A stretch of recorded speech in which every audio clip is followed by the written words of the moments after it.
तुमने आज खाने में क्या बनाया है? मुझे बहुत जोर से भूख लगी है। बेटा, खाने में मैंने रोटी बनाई है। घर पर कोई सब्जी थी ही नहीं, इसलिए मैं सब्जी नहीं बना पाई। माँ, कितने दिन हो गए कि हमने रोटी के साथ सब्जी नहीं खाई। चाची तो हर रोज बहुत अच्छी अच्छी सब्जी बनाती है। उनकी रसोई से हर रोज बहुत अच्छे खाने की खुशबू आती है। क्या मैं आज चाची से सब्जी मांग कर ले आऊं? ठीक है बेटा, अगर तुम्हारा मन कर रहा है तो इस कटोरी में अपने लिए थोड़ी सी सब्जी ले आओ। कल जब मैं सब्जी बनाऊंगी तो तुम्हारी चाची के लिए भी थोड़ी सी सब्जी बना लूंगी। ठीक है मम्मी। पिंकी एक छोटी सी कटोरी लेकर ऊपर अपनी चाची के पास जाती है। चाची, अरे तू यहाँ पर क्या कर रही है? पक्का कुछ मांगने के लिए आई होगी। चाची, वो आज माँ ने सब्जी नहीं बनाई है और मेरा सब्जी खाने का बहुत मन कर रहा है। अगर आपने सब्जी बनाई है तो क्या मैं थोड़ी सी सब्जी ले सकती हूँ? एक काम करती हूँ, वो जो फ्रिज में रखी हुई कुछ दिन पुरानी बासी कढ़ी है वही दे देती हूँ। हाँ ला, मुझे ये कटोरी दे दे, मैं तेरे लिए कढ़ी लेकर आती हूँ।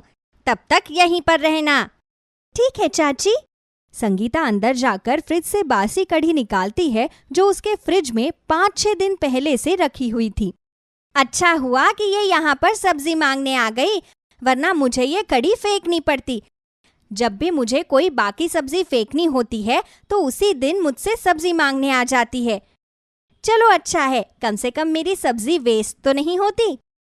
संगीता वो कढ़ी गर्म करके उस कटोरी में डाल देती है और वो कटोरी लाकर पिंकी को दे देती है। कटोरी गर्म है, इसलिए जरा ध्यान से लेकर जाना। ठीक है चाची।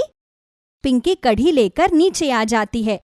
माँ, चाची ने आज पकोड़े वाली कढ़ी बनाई थी तो उन्होंने मुझे गरम गरम कढ़ी दे दी। मेरा कढ़ी खाने का बहुत दिन से मन कर रहा था। आ जाओ, तुम भी मेरे साथ खाना खा लो। नहीं बेटा, अभी मुझे भूख नहीं है, तुम खा लो। ठीक है माँ। पिंकी खाना खाना शुरू करती है। वो एक कटोरी कढ़ी में से भी अपनी मम्मी और पापा के लिए कढ़ी बचा देती है। माँ, ये कढ़ी तुम और पिताजी रोटी के साथ खा लेना, मैंने खाना खा लिया है। अरे बेटा, तुम्हें हमारे लिए इसे बचाने की क्या जरूरत थी? इतनी सी कढ़ी में भी तुमने हमारे लिए इतनी सारी कढ़ी बचा दी, तो फिर तुमने क्या खाया? चलो अब एक और रोटी खाओ और ये पूरी की पूरी कढ़ी खा लो।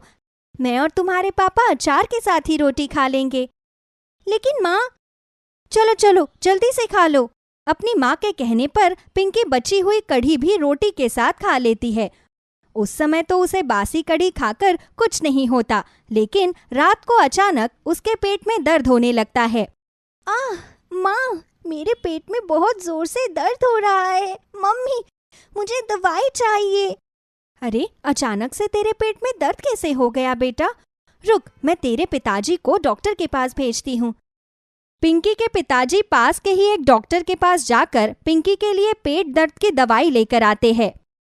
ये लो बेटा, मैं तुम्हारे लिए पेट दर्द की दवा लेकर आया हूँ, तुम इसे खा लो, थोड़ी देर में तुम्हारा पेट ठीक हो जाएगा। पिंकी के पापा उसे पेट दर्द की दवाई खिला देते हैं, लेकिन वो दवाई खाने के काफी देर बाद तक भी पिंकी को बिल्कुल भी आराम नहीं होता, बल्कि उसके पेट का दर्द और ज्यादा बढ़ जाता है। पिताजी, इस दवाई से मेरे पेट का दर्द ठीक नहीं हुआ, मुझे बहुत जोर से पेट में दर्द हो रहा है। अजी, मुझे तो पिंकी की तबीयत कुछ ज्यादा ही खराब लग रही है। लगता है हमें इसे अस्पताल लेकर जाना पड़ेगा।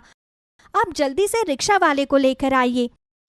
रात काफी हो चुकी थी, इसलिए आसपास कोई रिक्शा वाला भी नहीं था।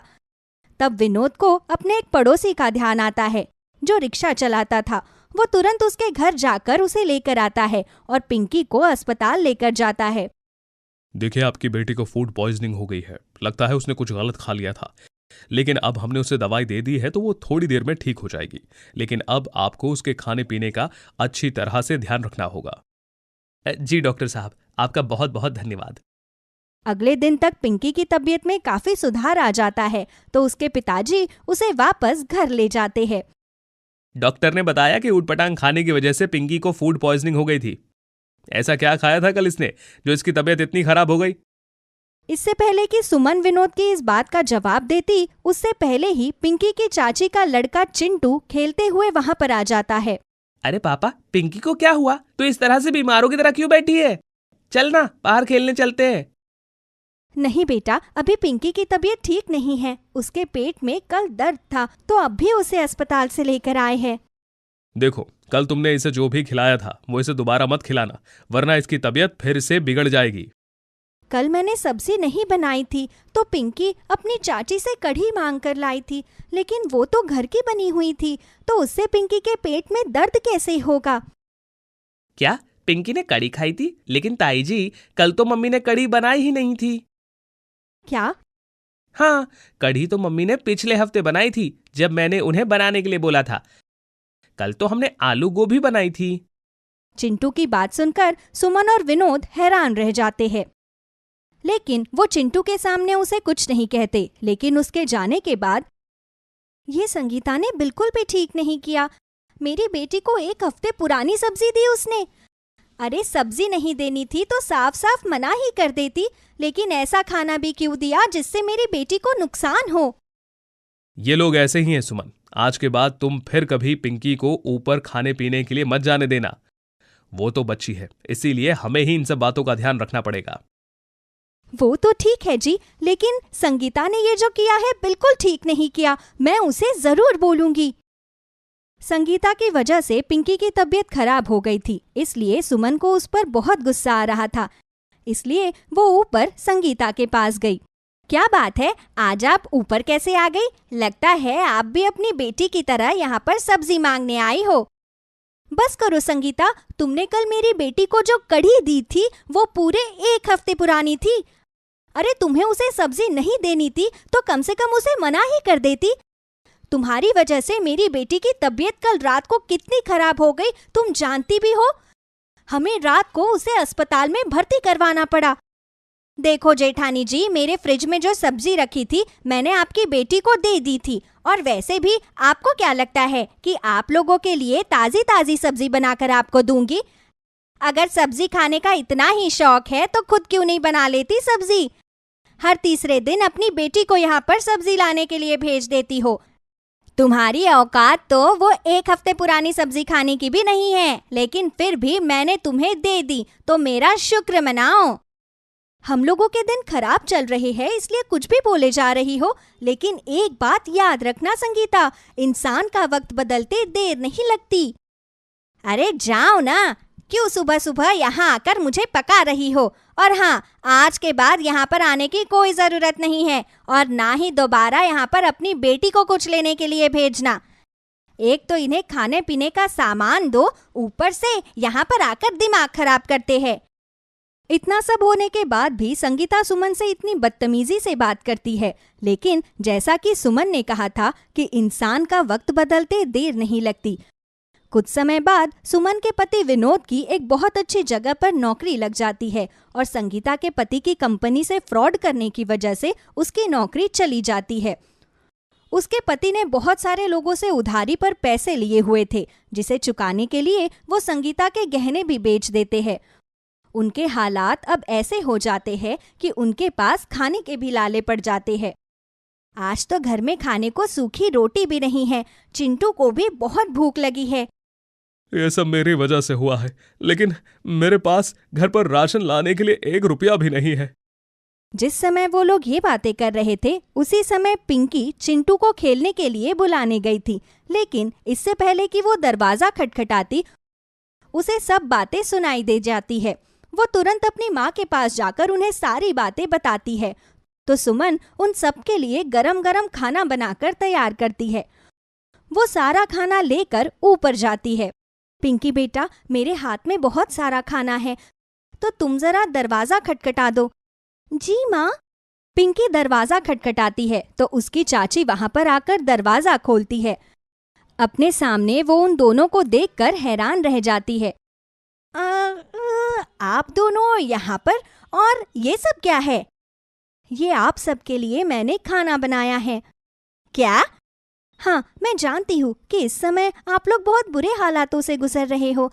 आखिरकार हम लोग हैं तो एक परिवार ही ना। एक घर में रहते हुए हम अच्छा अच्छा खाना खाए और आप लोग भूखे सो जाए, ये मैं नहीं देख सकती। ये लो संगीता, ये खाना ले लो, और तुम्हें किसी भी चीज़ की ज़रूरत हो तो मुझे ज़रूर बताना। सुमन की बातें सुनकर और उसके मन में अपने लिए प्यार देखकर संगीता के आंखों में आंसू आ जाते हैं।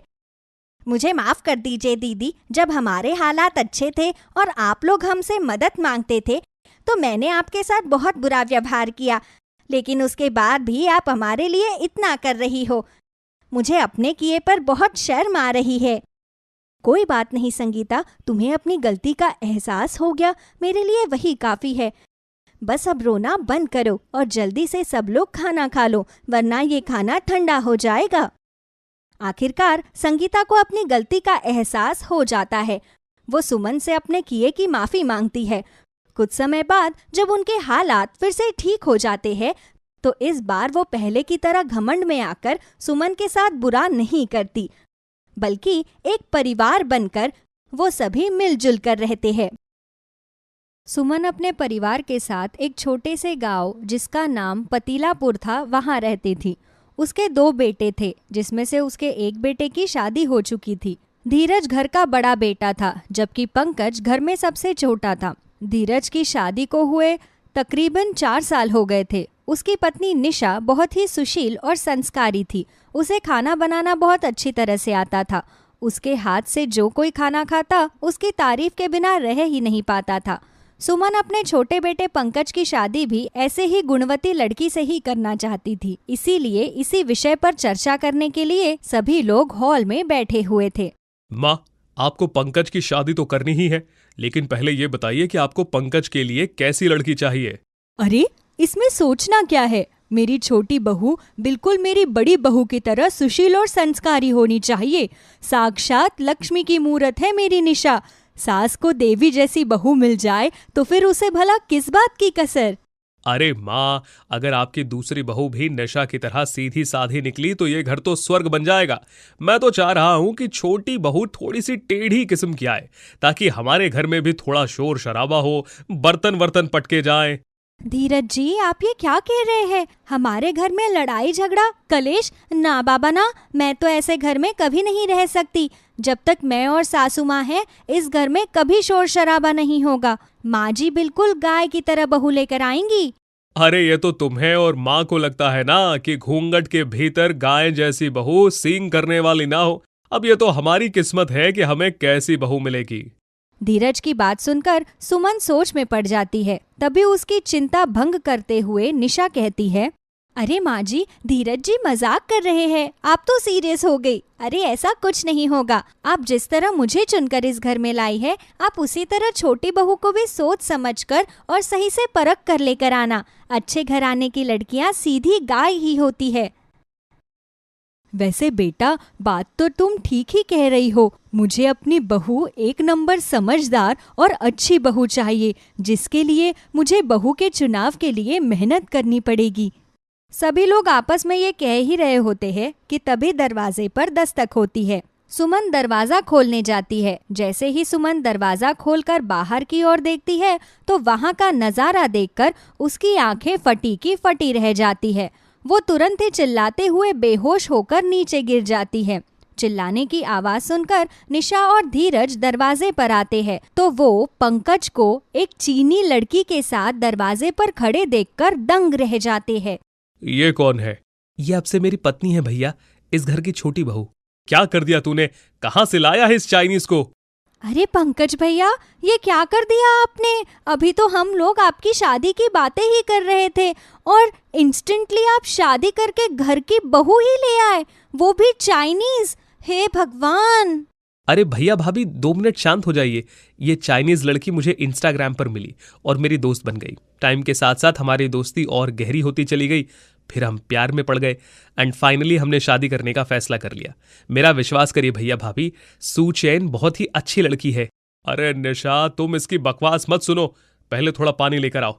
मेरी माँ बेहोश पड़ी है और इसे अपनी राम कहानी सुनाने की पड़ी है। जल्दी लेकर आओ पानी। धीरज की बात सुनकर निशा भागते हुए भीतर जाती है और एक ग्लास में पानी ले आती है। धीरज उसके हाथ से पानी लेकर कुछ बूंदों का छिड़काव अपनी माँ के मुंह पर करता है। पानी के छींटे मारते ही सुमन को होश आ जाता है, लेकिन वो पंकज को सुशैन के साथ देखकर एक बार फिर से बेहोश हो जाती है। ये माताजी को बार बार क्या हो रहा है? क्या मेरी सुंदरता को देखकर वो बार बार बेहोश हो रही है? ओह माय गॉड, अब मैं क्या करूं? मैं हूँ ही इतनी सुंदर। इस चिंग चैंग को हिंदी किसने सिखाई? ऐसी हिंदी बोलेगी तो मेरे कान बहरे हो जाएंगे। सूचैन की बात सुनकर सुमन होश में आ जाती है। वो उठकर बोलती है, हे प्रभु, हे जगन्नाथ प्रेमानंद, ये क्या हो गया? ये चाइनीज बहू खुद गले पड़ गई। मैंने क्या क्या उम्मीदें लगाई थी, उन सभी पर इस पंकज के बच्चे ने पानी फेर दिया। माताजी, मैं गले नहीं पड़ी। मैं तो आपकी सेवा करने के लिए चाइना से अपने ससुराल आई हूँ। आप मुझे एक मौका दे दीजिए, मैं आपकी बहुत ज्यादा सेवा करूँगी। चल हट, सेवा करेगी? मेरे घर में मेरी निशा बहू की जगह कोई नहीं ले सकता। लेकिन अब गले पड़ ही गई हो तो घर के भीतर आओ। तू क्या खड़ा खड़ा मुंह देख रहा है पंकज? तुझे तो मैं बाद में देख लूंगी, पहले इस एंटिक पीस को देख लूं। निशा अपनी चाइनीज देवरानी को घर के भीतर लेकर आती है। जैसे तैसे एक दिन बीत जाता है। अब हमारे रीति रिवाजों में शादी के अगले दिन ही बहू की पहली रसोई हुआ करती है। तो भला सुमन की छोटी चाइनीज बहू कहाँ चुप रहने वाली थी। उसने निशा को किचन से बाहर कर दिया और खुद सभी के लिए चाइनीज नाश्ता बनाने लगी। सभी खाने की टेबल पर बैठे हुए मन ही मन बहुत डरे हुए थे। रसोई में आज क्या पक रहा है? लगता है आज पूरी रसोई पक कर रहेगी। मैं तो बड़ा बेसब्री से इंतजार कर रहा हूँ। अरे आप सब इतनी चिंता क्यों करते हो?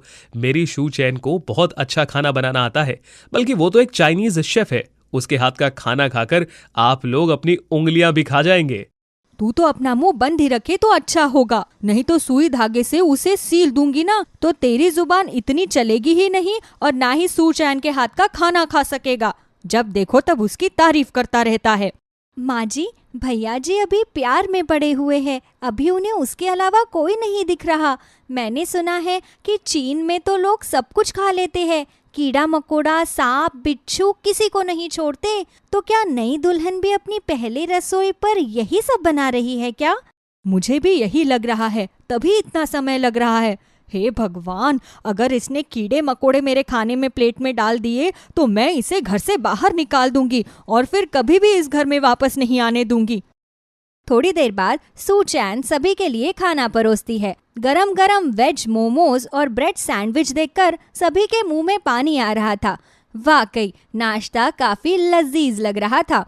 सभी भुक्कड़ों की तरह उस नाश्ते पर टूट पड़े। अरे बहू, थोड़ी चटनी और डालना, बहुत ही स्वादिष्ट खाना बना है।